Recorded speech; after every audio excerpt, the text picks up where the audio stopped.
이 세상을 사는 모든 사람들의 인생에는 두 가지 선택의 길이 있습니다. 그 하나는 인간 중심으로 사는 인본주의적인 삶이고, 또 다른 하나는 하나님 중심으로 사는 신본주의적인 삶입니다. 인본주의적인 삶은 말 그대로 인간을 중심으로 놓고 사는 삶입니다. 인간이 모든 것을 할 수 있다고 믿고 인간만을 전적으로 의지하고 사는 삶입니다. 하지만 신본주의적인 삶은 인간이 할 수 있는 것에 한계가 있다는 것을 알고 하나님 한 분만을 의지하는 삶을 말합니다. 우리는 하나님을 믿습니다. 그래서 교회에 다니는 것입니다. 그러므로 우리는 하나님 중심의 삶, 신본주의적인 삶을 살아야 됩니다. 하나님을 중심에 놓고 하나님을 전적으로 의지하고 기도하면서 살아야 됩니다. 그런데 많은 사람들이 하나님을 믿으면서도 교회 다니면서도 인본주의적인 삶을 살고 있는 것을 볼 수 있습니다. 어떤 결정을 내릴 때 하나님 앞에 엎드려 기도해야 되는데 중요한 결정임에도 불구하고 하나님 앞에 엎드려 먼저 기도하지 않고 자기 발이 먼저 움직입니다. 여러분, 이것은 인본주의적인 삶이죠. 하나님 중심의 삶이 아니에요. 자기의 경험을 의지하고 사람들과의 인맥을 의지하고 나아가는 것이지 하나님을 의지하고 나아가는 모습이 아닙니다.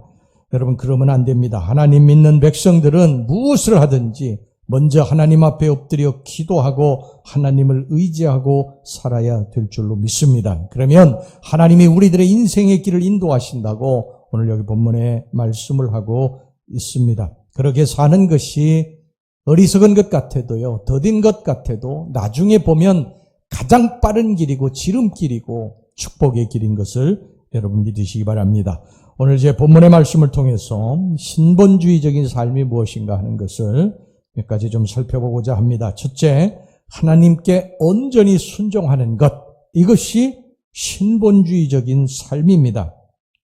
하나님을 믿기 전에는 내 경험, 내 지식, 또 내 인맥, 내가 쌓아온 노하우, 내가 배운 지식, 이성, 이것을 중요하게 생각합니다. 그런데 하나님을 믿고 나서는 이것이 우선이 아니에요. 내 경험이 많아도 어떤 노하우가 있어도 그것을 의지하지 않습니다. 하나님 앞에 엎드려 기도하고 하나님이 명하시는 그대로 그 말씀을 따라 순종하는 것. 여러분, 이것이 바로 신본주의적인 삶인 것입니다. 하나님의 말씀이 가라 하면 가고 멈추라 하면 멈추는 거예요.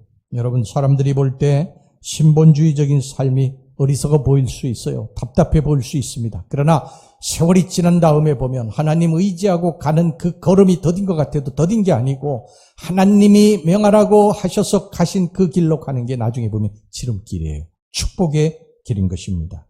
여러분, 하나님의 어리석음이 우리의 지혜보다 낫고 하나님의 약하심이 사람보다 강합니다. 고린도전서 1장 25절 보세요. 하나님의 어리석음이 사람보다 지혜롭고 하나님의 약하심이 사람보다 강하니라. 우리가 순종할 때 하나님이 이루시는 줄로 믿습니다. 하나님이 복을 주시는 줄로 믿습니다. 오늘 본문의 1절 2절 말씀을 보세요. 내 아들아, 나의 법을 잊어버리지 말고 내 마음으로 나의 명령을 지키라. 그리하면 그것이 내가 장수하여 많은 해를 누리게 하며 평강을 더하게 하리라. 신명기 28장 1절에서부터 6절까지에도 그렇게 말씀하고 있어요. 내가 내 하나님 여호와의 말씀을 삼가 듣고 내가 오늘 내게 명령하는 그의 모든 명령을 지켜 행하면 내 하나님 여호와께서 너를 세계 모든 민족 위에 뛰어나게 하실 것이라. 내가 내 하나님 여호와의 말씀을 청종하면 이 모든 복이 내게 임하며 내게 이르리니 성읍에서도 복을 받고 들에서도 복을 받을 것이며 내 몸의 자녀와 내 토지의 소산과 내 짐승의 새끼와 소와 양의 새끼가 복을 받을 것이며 내 광주리와 떡반죽 그릇이 복을 받을 것이며 내가 들어와도 복을 받고 나가도 복을 받을 것이니라. 복은 순종할 때 오는 거예요. 말씀을 아는 데서 오는 것이 아니라 말씀을 알고 그 말씀에 따르고 순종할 때 복이 임하는 것입니다. 여러분, 말씀을 아는 것은 우리가 교회 오래 다니고요. 또 성경 공부하고 성경 읽고 그러면 말씀은 많이 알아요. 다 압니다. 그런데 그 말씀을 지키지 않는다고 하면 여러분들에게 복이 임하지 않을 것입니다. 그것은 지식에 그치는 것이 되기 때문에 아무 소용이 없는 거예요. 말씀을 아는 데에서 기적의 역사가 일어나는 게 아니라 말씀을 알고 지켜 행할 때, 순종할 때 여러분들에게 복이 임하게 될 것입니다. 여러분 예를 들어서 주의를 거룩하게 지켜야 된다. 여러분 이거 모르는 사람이 어디 있어요? 교회 다니는 사람 치고 여러분 그거 모르는 사람이 어디 있어요? 성경을 수도 없이 읽고 듣고 해서 다 알고 있어요. 그런데 어떤 사람은 지키고 어떤 사람은 지키지 않아요. 지키지 않는 사람도 다 나름대로 이유가 있어요. 뭐 바쁘고 뭐 피곤하고 지치고 힘들고 그래서 쉬고 싶고. 여러분 그것은 하나님이 우선이 아니에요. 하나님 먼저가 아닙니다. 하나님이 먼저 하나님이 우선인 사람은요. 그런 상황 힘들고 어려운 상황에서도 주의를 지킵니다. 이게 말씀을 순종하는 거예요. 여러분 11조를 해라. 11조를 하라고 하는 거 믿는 사람이 모르는 사람이 어디 있어요. 근데 어떤 사람은 11조 하고 어떤 사람은 안 해요. 여러분 안 하는 사람은요. 순종하지 않는 거예요. 왜 순종하지 않는 줄 아십니까? 돈이 우상이기 때문이에요. 그 사람은 하나님보다도 돈을 더 사랑하는 사람이에요. 11조 못하는 사람은 돈을 더 사랑하는 사람이에요. 그 틀림없습니다. 순종하는 자에게 복이 임하는 거예요. 순종하는 자. 여러분 기도하라. 범사에 감사하라. 여러분 이거 모르는 사람이 어디 있어요? 근데 기도하는 사람이 있고 기도하지 않는 사람이 있어요. 범사에 감사하는 사람이 있고 감사하지 않는 사람이 있어요. 어떤 사람은 순종하고 어떤 사람은 순종하지 않아요. 근데 기도하는 사람이 복을 받는다는 것입니다. 기도하는 사람, 하나님 말씀대로 그대로 순종하는 사람이 복을 받는다는 거예요.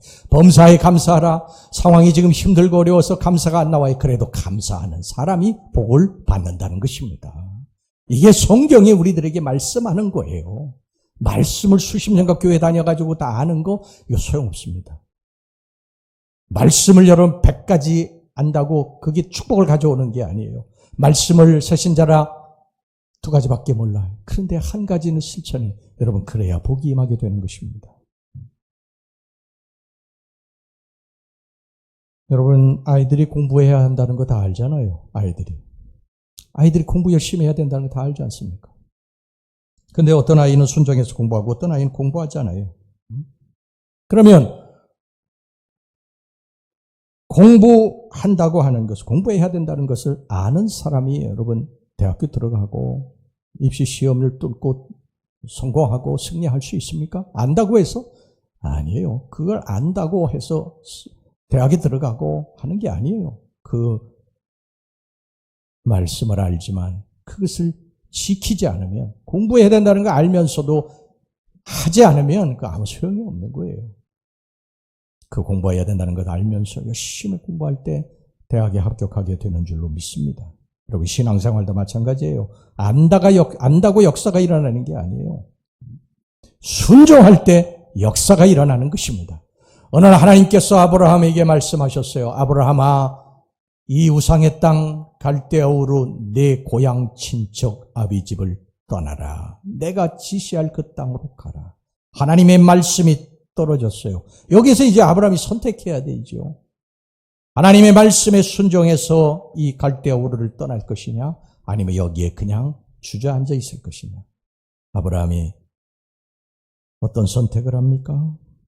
순종해서 고향 아비 집을 떠납니다. 창세기 12장 4절 보세요. 이에 아브라함이 여호와의 말씀을 따라갔고, 여호와의 말씀을 따라갔고, 말씀을 듣고 순종하고 따라갔다는 것입니다.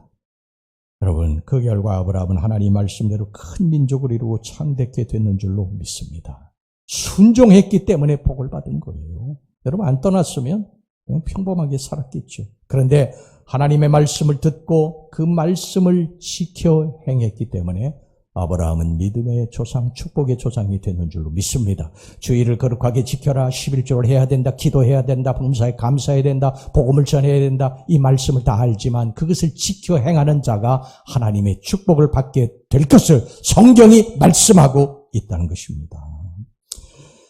여러분, 오늘 하나님께서 느닷없이 아브라함에게 100세에 낳은 아들 그 귀한 이삭을 번제로 드리라고 그랬어요. 번제는 뭡니까? 번제라고 하는 거는요, 칼로다가 각을 떠가지고서는 태워서 드리는 제사가 번제예요. 그런데 그 이삭을 하나님께서 100세에, 아브라함의 나이 100세에 정말 귀하게 주신 아들 아닙니까? 근데 하나님이 그것을 번제로 드리라고 그러신 거예요. 이게 도무지 이해가 안 되는 말씀이죠. 여러분이 하나님 말씀에 주일 지켜야 된다, 11조 해야 된다, 기도해야 된다. 여러분이 바쁜 세상에 쓸 것도 많은데, 나도 쓸 것도 많은데, 이게 어떻게 보면요, 세상적인 그 잣대로 보면 너무 터무니없는 말씀같이 보일 수 있어요. 아니, 주일날 좀 쉬고 싶은데, 써야 될 것도 많은데, 가야 할 것도 많은데. 아브라함이 그 하나님의 말씀을 듣고요, 갈등했을 거예요, 분명히. 하나님 어떻게 이 100세에 낳은 아들이, 이 귀한 아들을 하나님 번제로 드리라고 그러십니까? 선택해야 되죠. 아브라함을 선택해야 됩니다. 우리들도 하나님 말씀을 들으면서 선택해야 돼요. 이걸 지킬 것인가 말 것인가. 어려움이 있어요. 분명히 어려움이 있어요. 이걸 지키는데 어려움이 있어요. 갈등이 있어요. 다 갈등이 있어요. 근데 아브라함은 선택합니다. 아침에 일찍 일어나서 아마 밤새 잠 못 잤을 겁니다. 그러나 하나님의 말씀이니까 순종하고 모리아 산을 향해서 갑니다. 그리고 3일 동안을 걸은 다음에 모리아 산으로 올라가서 이삭을 결박하고 칼로다가 이삭을 번제로 잡아서 죽이려고 칼을 들었을 때요, 하나님이 그 모습을 보시고 너무 기뻐하시면서요, 이렇게 말씀하셨어요. 창세기 22장 12절 보세요. 사자가 이르시되 그 아이에게 내 손을 대지 말라. 그에게 아무 일도 하지 말라. 내가 내 아들 내 독자까지도 내게 아끼지 아니하였으니 내가 이제야 내가 하나님을 경외하는 줄을 아노라. 오늘 하나님께서 우리들에게 순종하라고 말씀하시는 게 우리가 지키기 어렵고 정말 힘든 그러한 계명이 있을 수 있어요. 주일을 지켜야 된다, 11조를 해야 된다, 기도해야 된다, 복음을 전해야 된다, 감사해야 된다. 어렵고 힘들 수 있어요. 근데 하나님이 그걸 모르실까요? 다 아십니다. 근데 우리를 테스트해 보시면 하나님이 아브라함을 테스트하시고서 너무 기뻐하시면서요, 그 복을 말씀하신 것처럼 하나님이 우리들을 그렇게 시험해 보신다는 것입니다. 여러분, 지금까지 그 시험에 통과하지 못하신 분이 아마 여기 틀림없이 계실 것입니다. 여러분, 그러면 그 상황으로 계속할 것입니다. 그러면 여러분들이 진정한 하나님의 축복을 받을 수가 없을 거예요. 이 아브라함에게 하나님께서요, 창세기 22장 18절에 이렇게 말씀하셨어요. 또 내 씨로 말미암아 천하만 민이 복을 받으리니 이는 내가 나의 말을 준행하였음이니라 하셨다 하니라. 말씀을 아는데 그치만 아무 소용이 없는 거예요. 무슨 소용이 있습니까? 말씀을 아는 것이 여러분들에게 기적을 가져옵니까? 어떤 역사를 일으킵니까? 순종할 때. 순종하지 않을 수도 있어요. 나 이 고향 땅에 그냥 떠날 수 없어. 난 여기 머무를 거야. 그리고 안 떠날 수도 있습니다. 그리고 어떻게 하나님 100세에 낳은 아들 하나님이 주시지 않았습니까? 이 귀한 아들을 번제로 드리라고 그러십니까? 난 못합니다. 그렇게 할 수도 있죠. 하나님 나 주일 못 지킵니다. 그렇게 생명처럼. 하나님 나 11조 못해요. 쓸 때가 많아가지고. 난 기도하지 못합니다. 바빠요. 너무 바빠요. 피곤하고. 그럴 시간 없어요. 그럴 수도 있죠. 그럴 수 있습니다. 그런 사람도 있어요. 그러면 여러분들은 그냥 가는 것입니다. 그 선택을 하는 거예요. 아브라함도 선택을 했지 않습니까? 그런데 그 선택이 여러분들과 여러분들의 후손들의 축복과 축복받지 못하는 것을 가를 것입니다. 순종할 때 복이 옵니다. 할렐루야. 순종할 때 복이 오는 거예요. 오늘 본문의 1절, 2절 말씀 보세요. 오늘 본문의 1절, 2절. 내 아들아, 나의 법을 잊어버리지 말고 내 마음으로 나의 명령을 지키라. 그리하면 그것이 내가 장수하여 많은 해를 누리게 하며 평강을 더하게 하리라.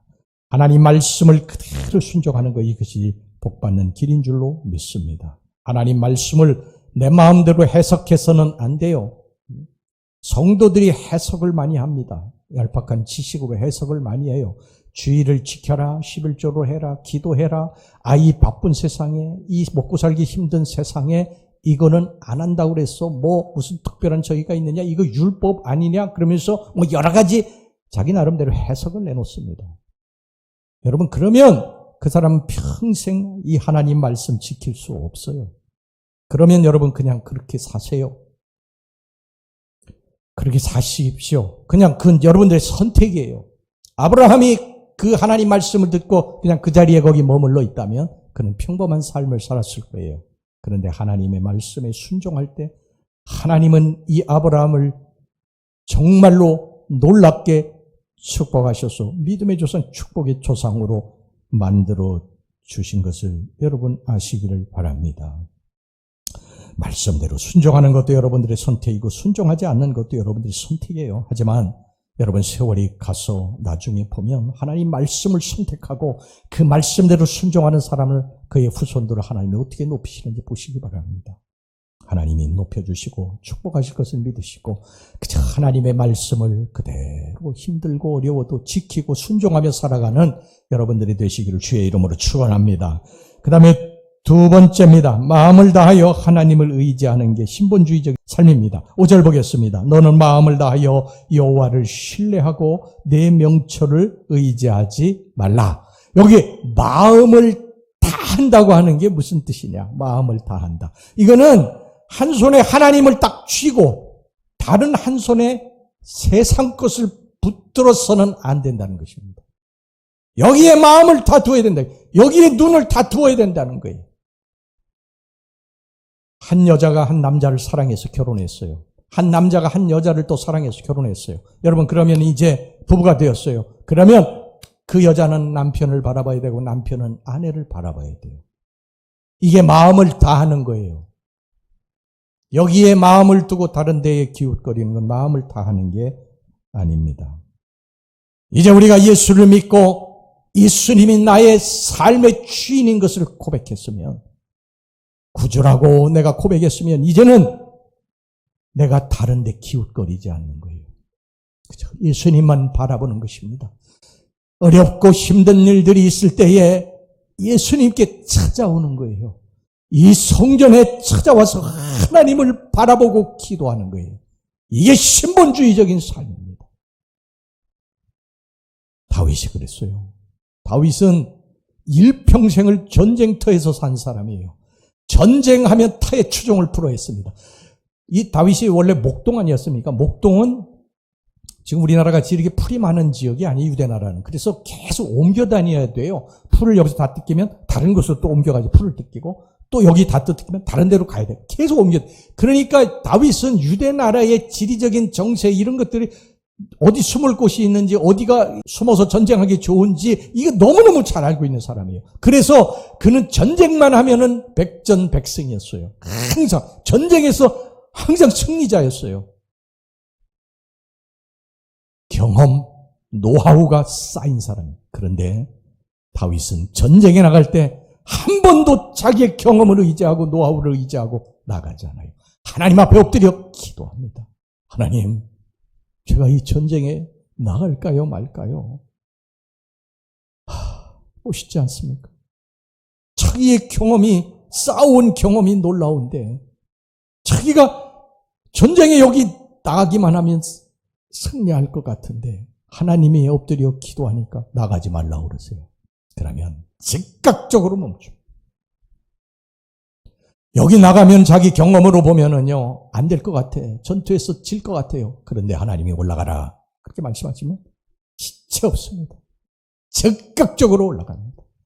그리고 전쟁에 승리하면 하나님께 감사하다고, 하나님이 하셨다고, 하나님께 영광을 돌려.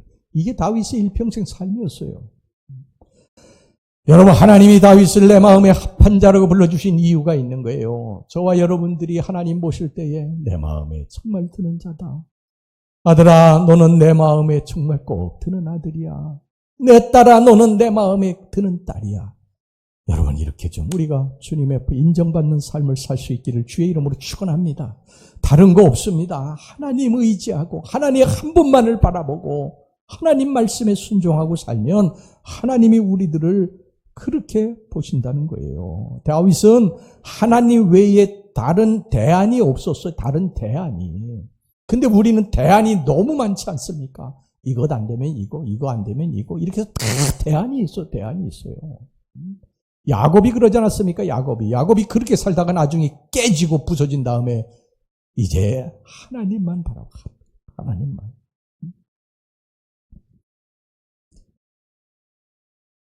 여러분, 사람을 의지하지 마시기 바랍니다. 성경에도 뭐라고 말씀하냐면 도울 힘이 없는 인생들을 의지하지 말라고 그래요. 그저 사람은 사랑의 대상이지요, 믿음의 대상이 아니에요. 오직 믿으리는 예수 그리스도 한 분밖에 없는 것을 믿으시기를 바랍니다. 여러분, 모세가 120세까지 살았는데 모세의 생애는 세 부분으로 나눠지게 됩니다. 첫 번째 40년은 모세가 이집트의 궁정에서 왕자로 산 40년이에요. 애굽의 모든 문물, 지식, 지혜 얻고 젊고 용기 있고 뜨거운 피를 가졌던 그러한 때. 그 다음에 40년은 이집트의 왕자에서 쫓겨나서 미디안 광야에서 40년을 산 기간이에요. 이 기간은 왕자로서의 그 어떤 배웠던 지식, 또 지혜, 문물, 이런 모든 것들을 다 내려놓고 철저하게 낮아지고 겸손해졌던 그 기간이에요. 그 다음에 마지막 40년, 80이 돼서 하나님이 모세를 부르셔서 이스라엘 백성들이 이끌고 가나안 땅까지 가는 그러한 40년입니다. 이게 세 부분으로 나눌 수 있어요. 40년. 왕자로서의 삶의 40년은 인본주의적인 삶입니다. 못하는 게 없었어요. 왕자로서 모든 걸 다 누리고 살았어요. 그가 하고자 하면 안 되는 게 없었어요. 그 다음에 인본주의적인 삶이 미디안 광야로 오기가 40년 동안 다 깨지게 됩니다. 낮아지고 겸손해지고. 그 다음에 나머지 40년 하나님께 붙들려서 영광스럽게 쓰임받았던 기간. 여러분, 놀라운 것은요, 하나님이 이 모세를 부르셨을 때가 언제냐? 우리가 인간적으로 생각하면 애고의 왕궁에 있을 때 40년 동안 그 젊음이 있고 용기가 있고 지혜가 있고 문물이 최고에 이르렀던, 그 문물의 배움이 최고에 이르렀던 그 시기에 하나님 부르셔서 써야 되지 않습니까? 근데 하나님은 그렇게 하지 않았어요. 하나님은 모든 것이 끝났다고, 이제 내 인생은 끝났다고 할 그 시기에 하나님은 들어서 모세를 사용하신 것입니다. 여러분, 우리 인생도 똑같아요. 내 인생 이제 끝났다. 내가 할 수 있는 게 무엇이 있지? 난 나이도 이만큼 먹었고 나는 내가 할 수 있는 게 없어. 그때가 이제 시작입니다. 하나님의 시작입니다. 할렐루야. 인간의 끝이 하나님의 시작이에요. 내가 볼 때 나는 안 될 것 같아요. 이제 끝난 것 같아. 그런데 하나님은 여기서 시작이다. 하나님은. 그러니까 우리가 하나님만 전적으로 믿고 의지하고 힘들고 어려울 때 낙심하지 말고 하나님 성전으로 올라가 하나님 앞에 맡기고 기도하자. 여러분, 이게 신본주의적인 삶인 줄로 믿습니다. 이때 이제 역사하십니다. 하나님이 이때 역사하시는 거예요. 그 다음에 세 번째입니다. 하나님을 전폭적으로 의지했으면요, 이제 모든 것을 맡기고 나아가는 게 신본주의적인 삶입니다. 오늘 본문에 잠언서 3장 6절 말씀 우리 다 같이 한번 읽어보겠습니다. 시작. 너는 범사에 그를 인정하라. 그리하면 내 길을 지도하시리라. 여기서 내 길을 지도하시리라는 말씀은요, 지도하시리라. 이게 좀 우리말에 조금 어려운데 영어 성경에 보면요, 이거 정확하게 이렇게 표현이 되어 있어요. He will make your path straight. straight. 이게 뭐냐면 너는 범사에 그를 인정하라. 그리하면 내 길을 곧게 해줄 것이다. 곧게 해줄 것이다. 여러분, 인생의 가장 빠른 길이 뭡니까? 곧게 일직선으로 가는 게 제일 빠른 거예요. 그래서 고속도로를 만든 거예요. 옛날에 여러분, 내비게이션 없을 때는요, 얼마나 많이 헤맸어요. 저는 그냥 너무 편하게 다녔어요.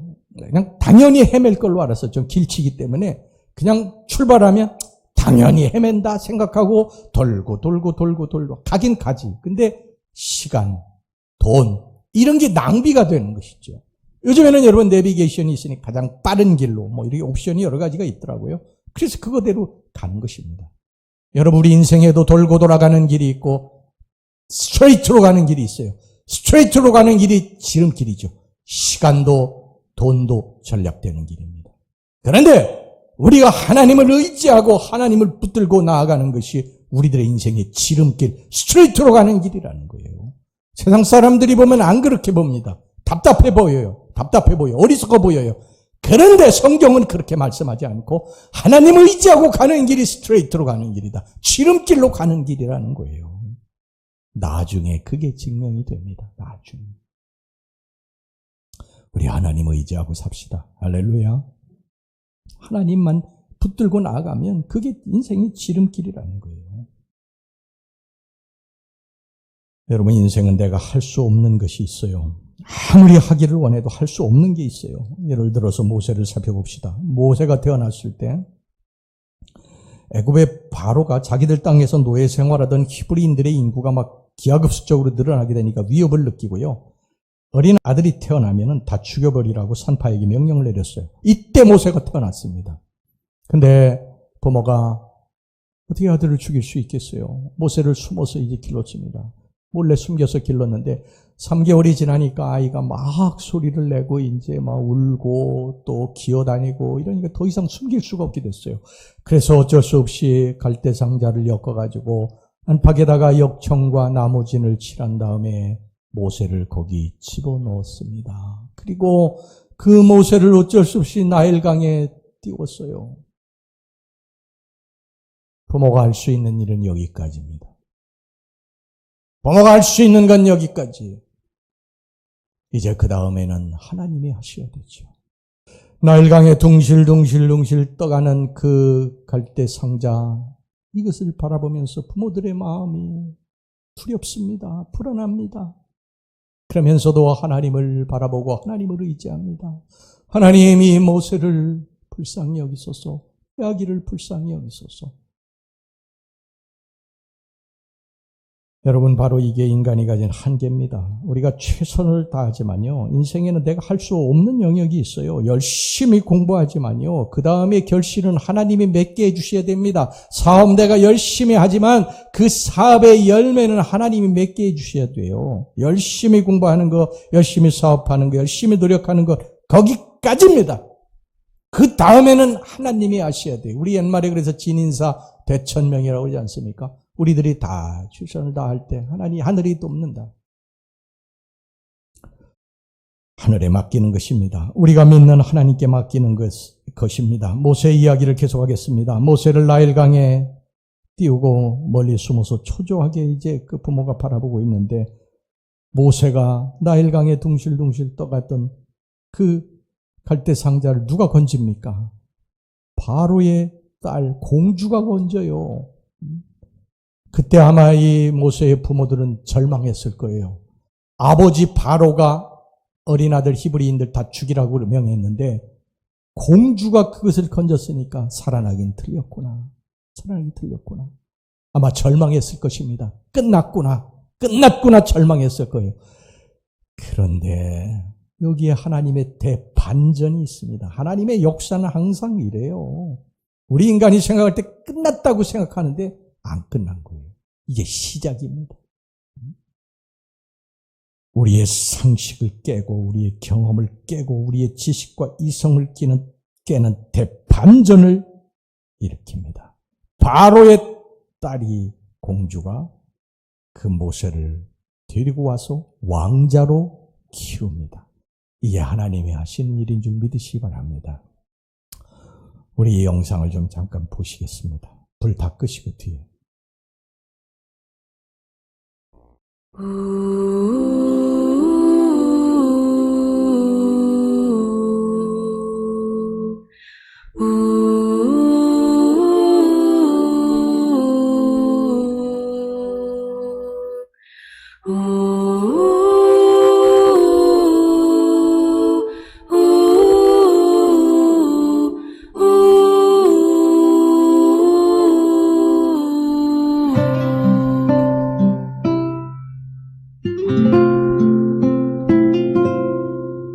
작은 갈대 상자 물이 새지 않도록 역청과 나무진을 칠하네.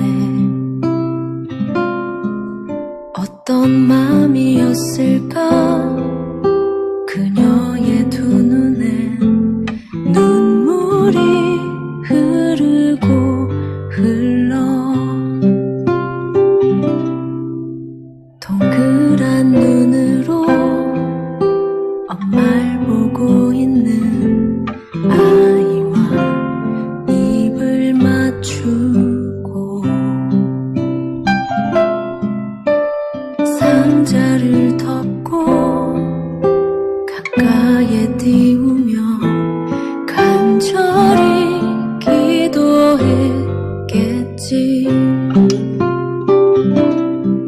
정처 없이 강물에 흔들흔들 흘러내려가는 그 상자를 보며 눈을 감아도 보이는 아이와 눈을 맞추며 주저앉아 눈물을 흘렸겠지. 너의 삶의 창조인 너의 참 부모이신 하나님 그 손에 너의 삶을 맡긴다. 너의 삶의 창조인 너를 이끄시는 주 하나님 그 손에 너의 삶을 드린다.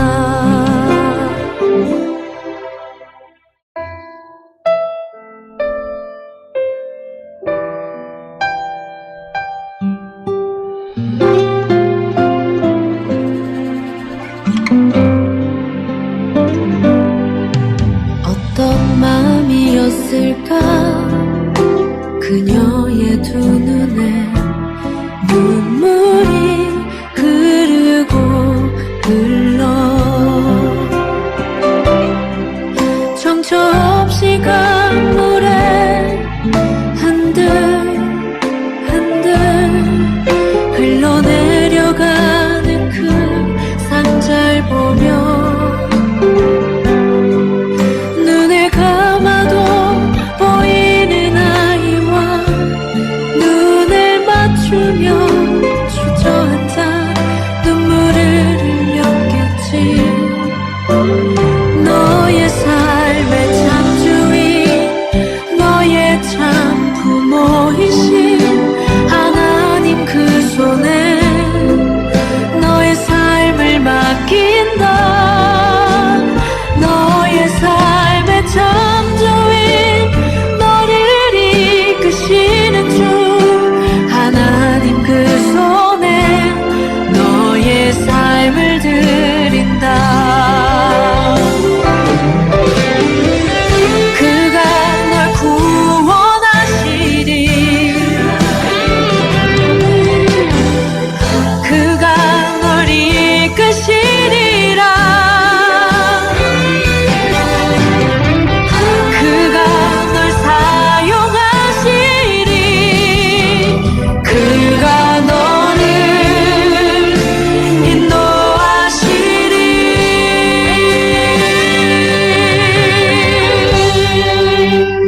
너의 삶의 창조인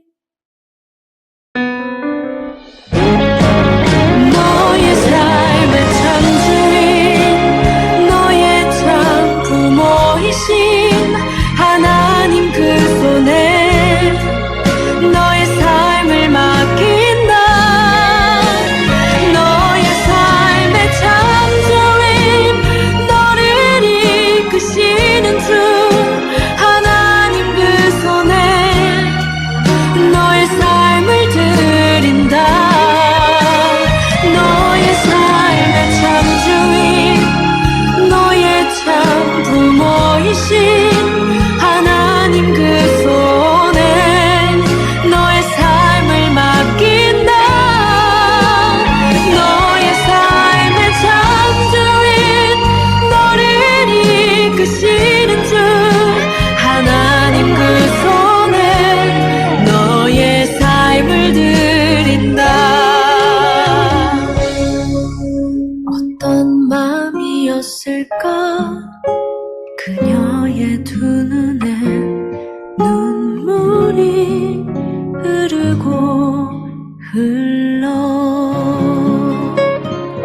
여러분, 우리의 참 주인이신 하나님, 나의 참 부모이신 하나님, 그분께 우리들의 인생을 맡겨야 됩니다. 여러분, 우리 인간이 할 수 있는 건 아까도 말씀드렸습니다만 갈대상자 엮어서 안팎에 역청과 나머진 칠하고 거기에 못에 띄우는 거, 그거밖에 할 수 없어요. 그 이후의 모든 삶은 하나님이 하십니다. 우리의 참 주인이신 하나님이 하십니다. 우리의 참 부모이신 하나님이 하십니다. 여러분, 우리 아이들 공부시키죠? 초등학교, 중학교, 고등학교, 대학교 가르치고 대학원, 박사과정 가르칩니다. 하려고 하면 계속해서 가르쳐요. 그러나 그 가르친다고 끝나는 게 아니에요. 그 이후의 삶은 하나님이, 참 주인이신 하나님이 이끌어 주셔야 그 아이가 사람들, 좋은 사람 만나고 성공하고 축복받을 수 있는 것을 여러분 믿으시기를 바랍니다. 우리 자녀들에게 아무리 여러분 좋은 환경을 만들어 주려고 해도 하나님이 도와주시지 않으면 그 아이는 성공할 수 없어요. 사업하시는 분이 아무리 여러분 사업을 잘 준비했다 하더라도요, 하나님이 그 사업을 도와주시지 않으면 그 사업은 결코 성공할 수 없습니다. 아무리 좋은 사람 만나도 안 됩니다. 여러분, 우리들이 병을 고치려고 좋은 병원 찾아다니고 그리고 좋은 의사 만나는 거 물론 중요하지요. 그러나 거기까지예요. 우리가 할 수 있는 건 거기까지입니다. 수술실에 들어가셔서 수술하는 것은 하나님이 하십니다. 그 병을 고치시는 것은 하나님이 하시는 것을 믿으시기를 바랍니다. 이것이 우리 인생을 하나님께 맡겨야 될 이유입니다. 그분이 나의 참 주인이시고 그분이 나의 참 부모이시기 때문인 것입니다. 여러분, 우리 하나님 믿는 백성들이에요. 무엇을 의지하고 살아가야 됩니까? 우리의 참 주인이신 하나님 한 분만을 전적으로 의지하고 첫 자리에 놓고 살아야 될 줄로 믿습니다. 인본주의적인 삶을 버리셔야 됩니다. 이제 무슨 일을 만나든지 하나님 우선으로, 하나님 우선. 우리는 어디 그렇습니까? 예수 믿는 사람들이요, 하나님 우선이 아니에요. 세상 일이 먼저예요. 세상 일은 하나둘씩 늘려가는데 하나님 믿는 백성들이 하나님 앞에 나와서 기도하고 영적으로 하나님 앞에 예배드리고 하나님 앞에 예물 드리고 이런 것들은 하나씩 줄여나가요. 뭐부터 줄여나갑니까? 하나님 중심의 삶에서 벗어나서 세상 중심의 삶으로 자꾸 옮겨가는 거예요. 여러분, 그러면 안 됩니다. 세상 것은 이제 하나둘씩 끊어내고 하나님 중심의 것을 붙잡고 나의 참 주인이신 하나님 붙들고 의지하고 살아야 될 줄로 믿습니다. 여호수아가 이스라엘 백성들이 하나님을 놓고 하나님은 한 손에 쥐었지만 다른 것들 바알 잡고 아세라 목상 붙잡고 사는 데 대해서요, 너무 통탄하면서 하나님의 말씀을 선포하는데 너희들이 어느 때까지 이 사이에서 머뭇머뭇거리느냐.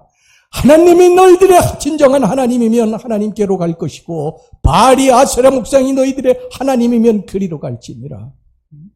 오늘 우리들에게 그렇게 말씀하지 않습니까? 세상 것도 붙들고 하나님도 붙들고 이렇게 여러분이 줄타기 하지 않습니까? 이제 신본주의적인 삶으로 하나님 중심의 삶으로 여러분 돌아오시기를 주의 이름으로 축원합니다.